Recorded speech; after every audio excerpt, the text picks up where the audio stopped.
কেউ যদি সূরা ফাতিহা 7 বার জুমার দিন সূরা ফাতিহা 7 বার পড়ল,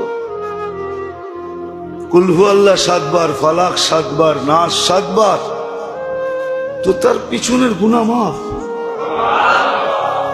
একটা কিতাবই আছে মুকাফফিরাতুদ দুনুব, মুকাফফিরাতুদ দুনুব, পিছনের গুনাহ কি কামলে মাফ হয়। একটা কিতাবই আছে যে কোন কোন কাজে পিছনের গুনাহ মাফ হয়ে যায়।